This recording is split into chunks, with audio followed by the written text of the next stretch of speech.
Okay, let me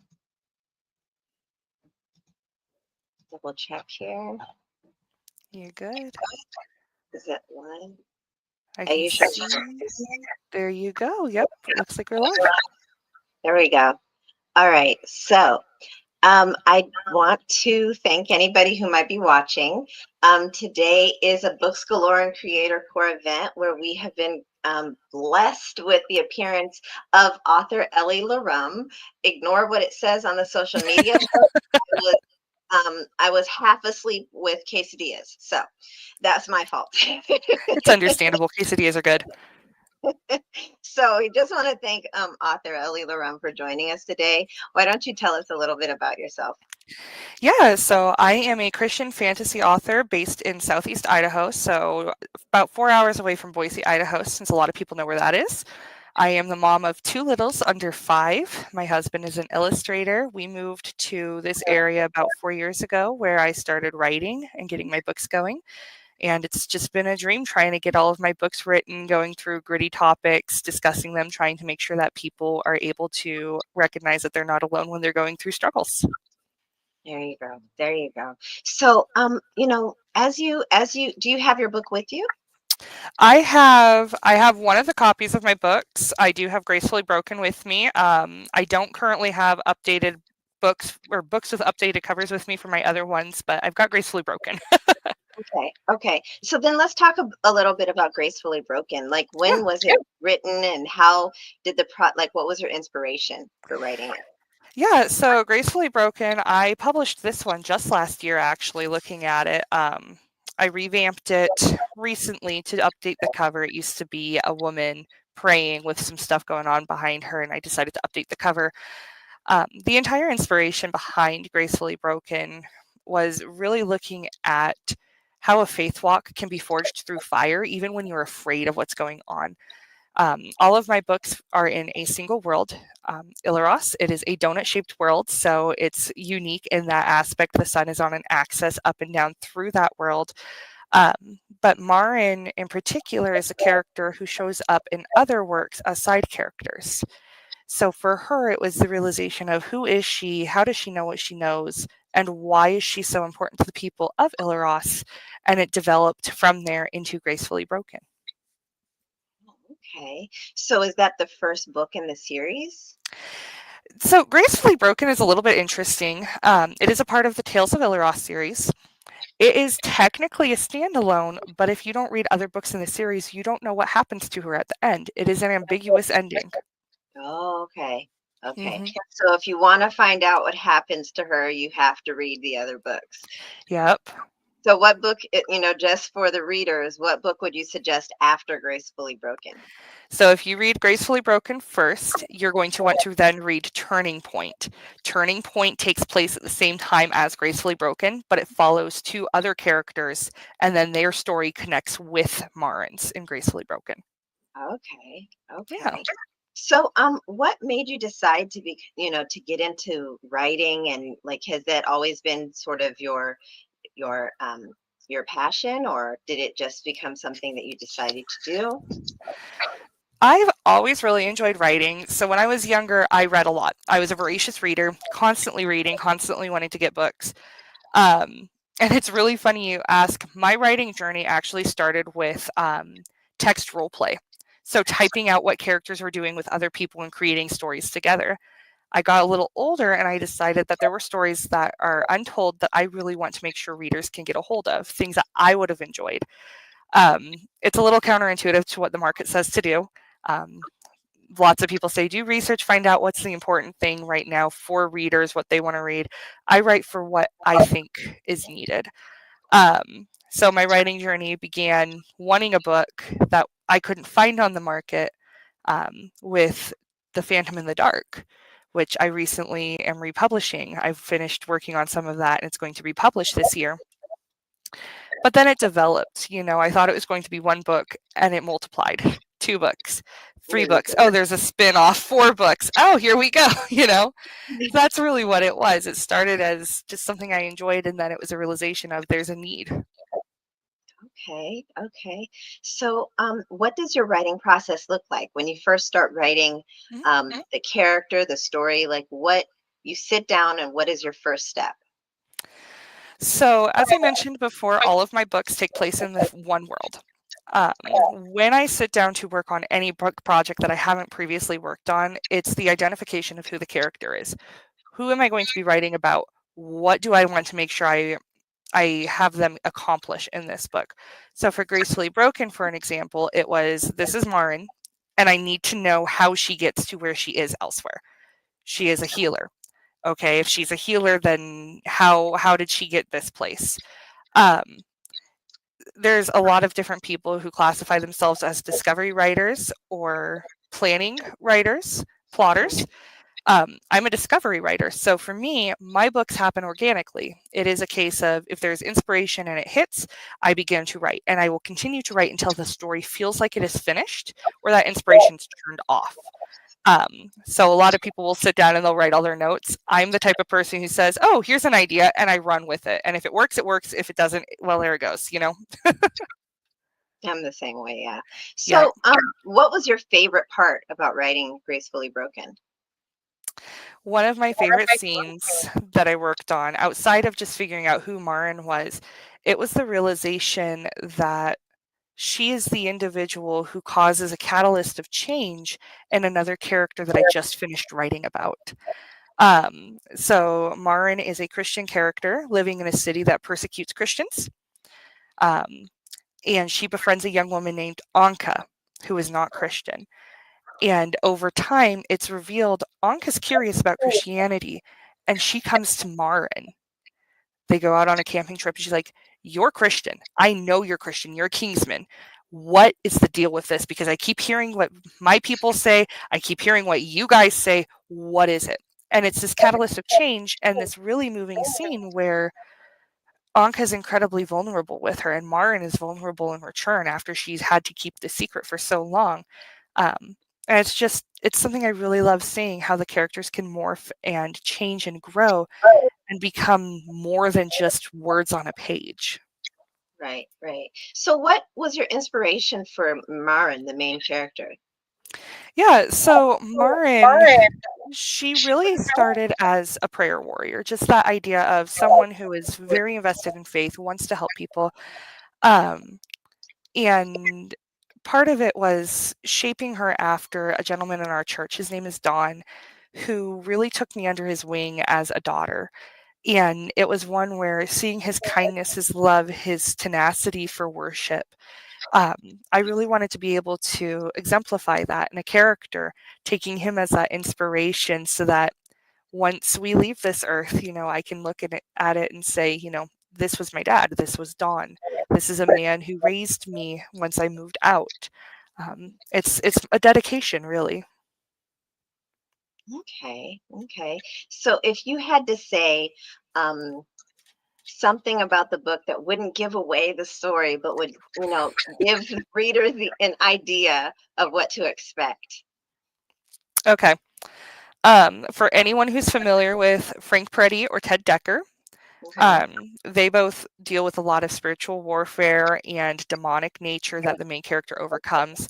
Marin can see in the spirit, and she has the ability to see both angels and demons, and that really causes some strife in there as she's trying to figure out what she's supposed to do in this city. Okay, okay. Mhm. I don't know if you saw, I made you a little book video. I wasn't I sure if I did. was based off of the book description from Amazon, but I tried. You did good. I was really impressed with it, actually. You did good. Oh, good, good. I'm glad you like it.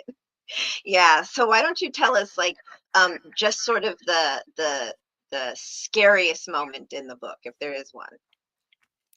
So it is a quiet horror, but the scariest moment in this book, she is at a birthday party celebrating the birthday of a little girl for the family that she's lived with for so long. And there is a sudden pounding at the door. And it's not a birthday party guest. It is the secret police, the Solari Inquisitors, who have discovered them. And Marin is put into hiding, and she doesn't see any of the violence, but she can hear it. And she hears them being captured. She hears things being broken. Later, she hears looters coming in, and she's trapped. She can't escape. Things have fallen on this door that she is hiding behind. And she is there until someone comes and rescues her, where she then finds out that that family that she loved was persecuted and executed for their faith. And it's this horror of this slow buildup of what's going to happen tomorrow, and very psychological on that one.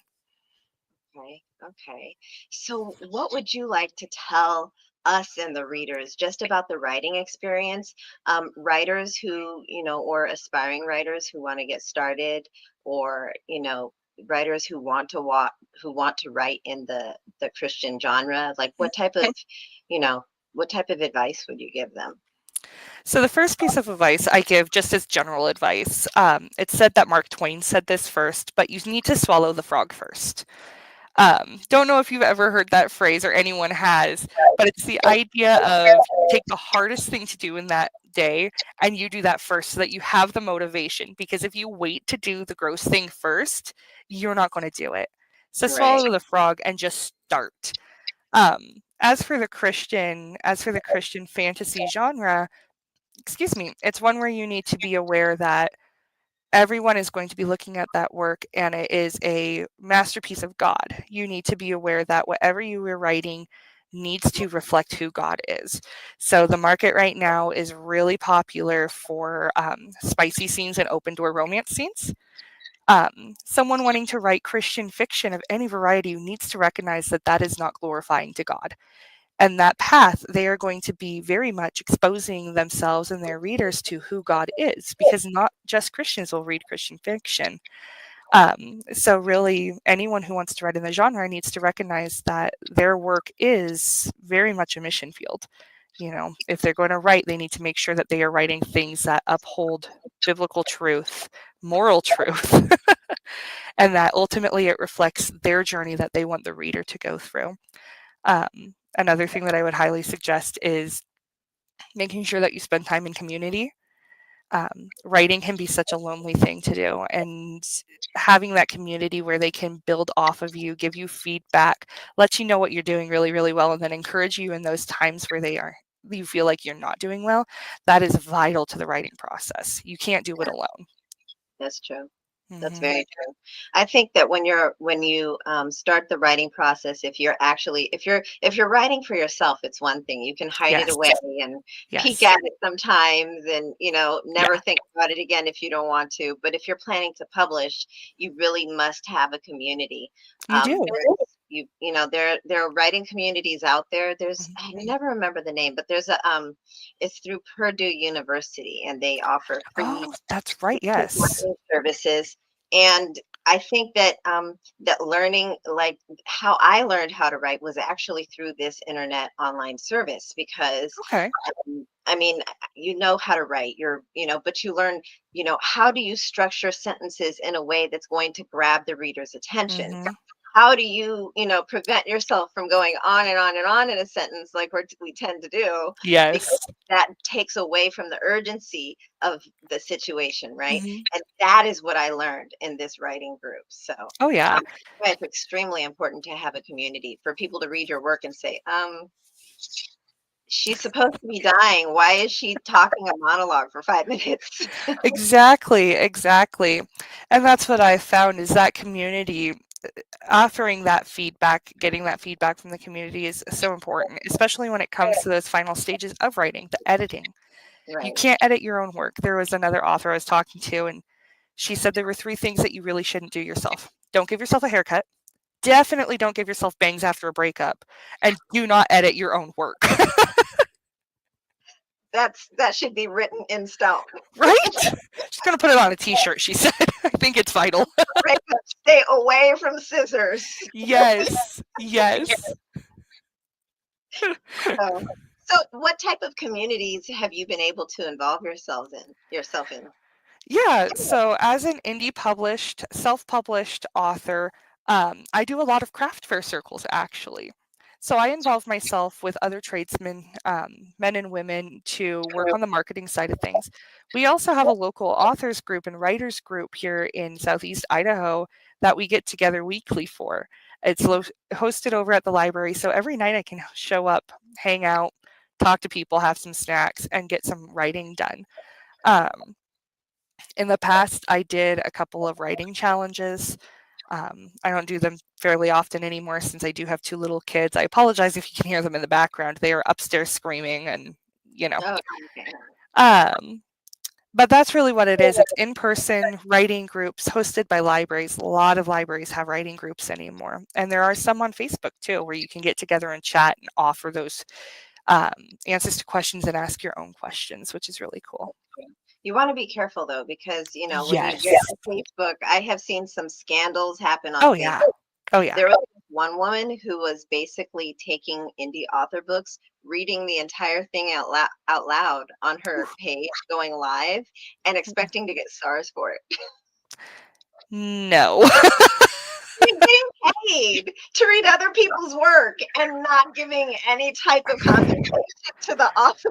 I mean, if I could get paid for people reading my stuff, like take a commission, I'd be okay with it, I think. But yeah, But yeah, no. So you do want to be careful with you Facebook. do. And that's one of them with Facebook, watching all of these authors. I do not recommend sharing large portions of your book on any group on Facebook, and seeing that Right. makes me always cringe. I'm like, oh, don't do that. Someone's going to take it. Don't do that. I mean, Right. little passages are fine. We're asking general gist, I just asked a question a couple weeks ago asking about map inclusions in books. What do readers like about that? Didn't dare post a picture of the map because it's one where it's like, this is mine, and until it is published, it's not protected correctly, and I Exactly. need that. Yep. Right. Yeah. Way back in I think I still used to do this in 2020. I would post like excerpts from the work that I was writing, from like Yep. the trilogy that I was writing. Mhm. For readers to read, like, oh, hey, this is what I'm working on. I would Yeah. never do that now. Mm-mm. Never. Yeah. Because AI, they scrape the internet, and pretty soon your book has been published by someone else. Yes. You Yeah. know? I'm Never. willing to post little excerpts from here and there. I have a couple up on my Facebook right now. But I also recognize that those are rough drafts, and it's not going to be the final book. So if they take that idea, now they have to figure out what they're going to do with it. Right. Like it's almost like a writing prompt at that point. Yes, exactly. It's like, yeah, do whatever you want with it. And if you have an Anka, I haven't met any other characters named Anka. Right. It's one where I'm like, she's already in published books. Sorry, fam. Yeah. So, just in terms of writing in the industry, wait, you said the first one that you published was how long ago? The first book I published was, let's see here. I'm trying to think back. It was in 2021. Yes, July of 2021. I had a very small child when I published it. And unfortunately, that's how I have to remember it anymore because there are so many. A lot of my books are slightly older than my kids. 2021 is when I released Phantom in the Dark officially, and then I pulled it just this last year to rewrite it and relaunch it. Oh, you're going to rewrite it and relaunch it? It is finished. This one book that I published in 2010, Yes. and when I read it again, I was like, what was I even thinking?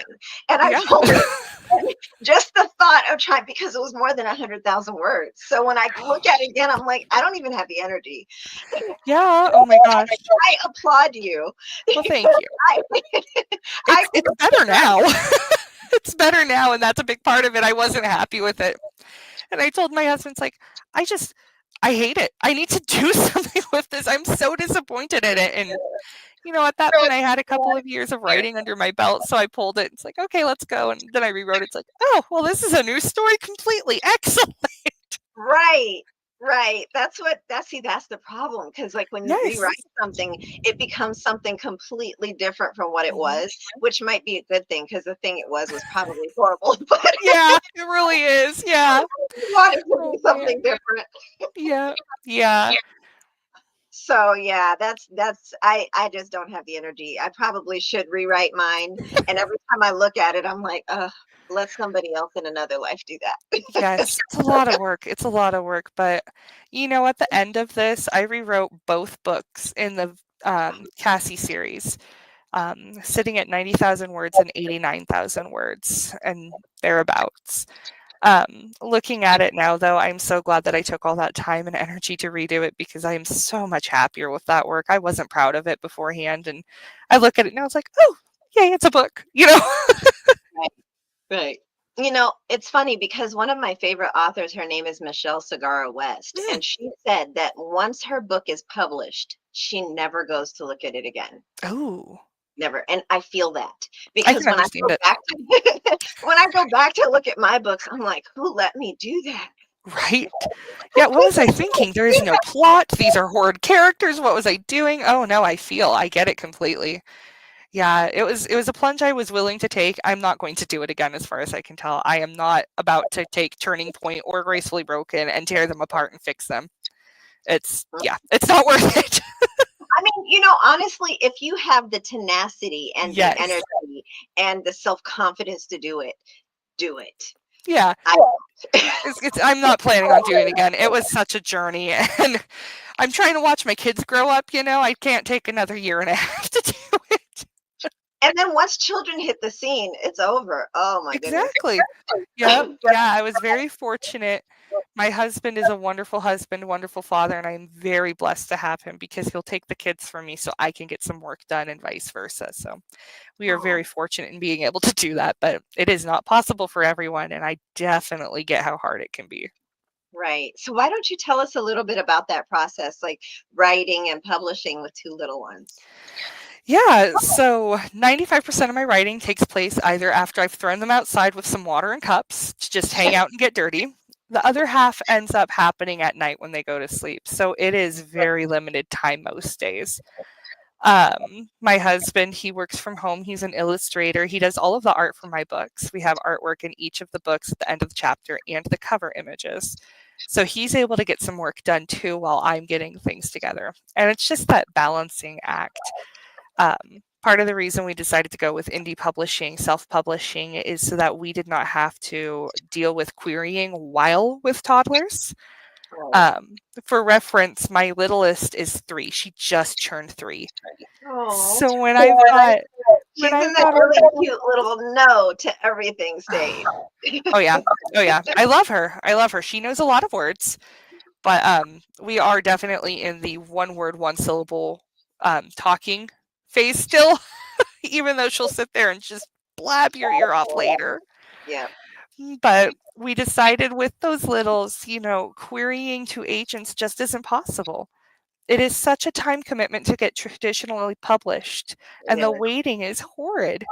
Right. Um, so we decided to go indie publishing because we could take our time. And with that too, I don't have any deadlines except for what I put on myself.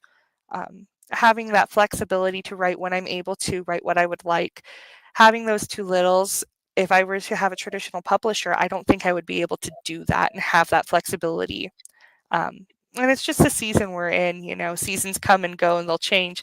One of these days, these girls are going to be over my shoulder going, Mommy, I don't like this sentence. But until Right. then, it's just hard. You have to juggle kids, family, and work. And we decided that for Right. us, the Right. writing process while they're sleeping is the best option. I think doing anything while they're sleeping is the It best really is, option. yeah, up until they wake up and then, you're back to square one. Like life for adults starts when kids are asleep. Yes, it really does. It really does. Oh, man. So how many children do you have? I've got 2. I've got 2 little ones. We call them Little Red and Littlest Red, just on the internet due to, privacy and making sure kids stay safe. But one just turned 4 in January, the other just turned 3. So they are very little. Okay. Okay. So, I mean, we still have a few minutes. You Yeah. can tell us more about the book, or if you wanted, you could read a line or two to let, people have it. It's up to you. Yeah, so I'll probably not read a line or two. I usually have a big old passage, and with just a couple minutes, I don't feel like that's very fair to read a couple lines and be like, okay, bye. Um, Leave a yeah, cliffhanger. right. Well, I mean, the book itself. Wow. Yeah, a little bit about Gracefully Broken, though, and all of my works. Like I said, they all take place in the same world, and everyone's interconnected. It's just like interacting with people today. You'll be out on a street, meet someone, and all of a sudden you find out that you know their cousin's best friend, that everyone's connected. And God's timing is so interesting. And with Gracefully Broken, that's really what that message is everyone has a purpose. Everyone has a higher calling. It's up to us whether or not we're going to step out in faith and if we're going to impact the people around us, or if we're willing to live our lives in fear and stay away from that potential. That is so true. That Mhm. is so true. I think the thing that holds, I don't know how many people back, but specifically, I'll talk about myself, is that Yeah. fear. It's that fear because it's an unknown. You can imagine what could happen. And sometimes the success of it seems overwhelming sometimes. Yes. Well, and I think a big part of it too, the fear of the unknown, you feel alone when you're afraid of the unknown. We don't talk about the things that we fear. We don't talk about the things that hurt our hearts. And really that's what this entire journey I'm on is. It's people are not alone. People aren't alone in their fears. They're not alone in their grief. They're not alone in those life situations. Someone somewhere has experienced something like that.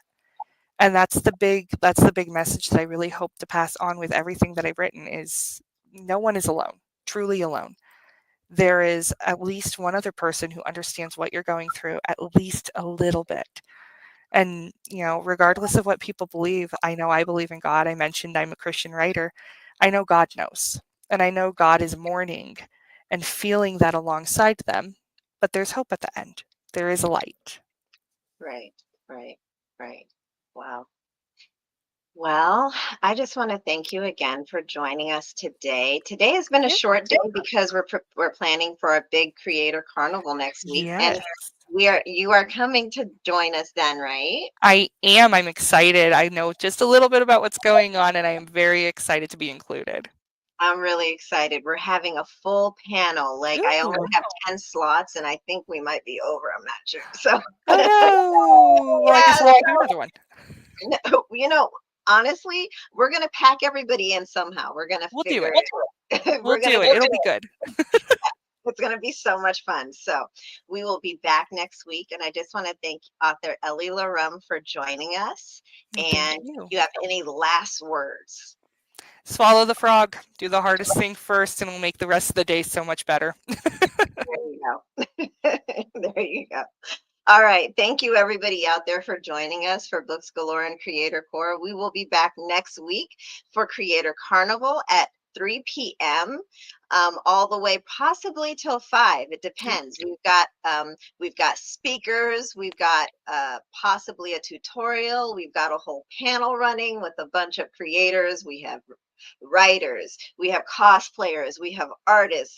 It's going to be fun. So I'm I'm looking forward to it. It's going to be a great time. It is. It is. All right, everyone. See you next week. Bye.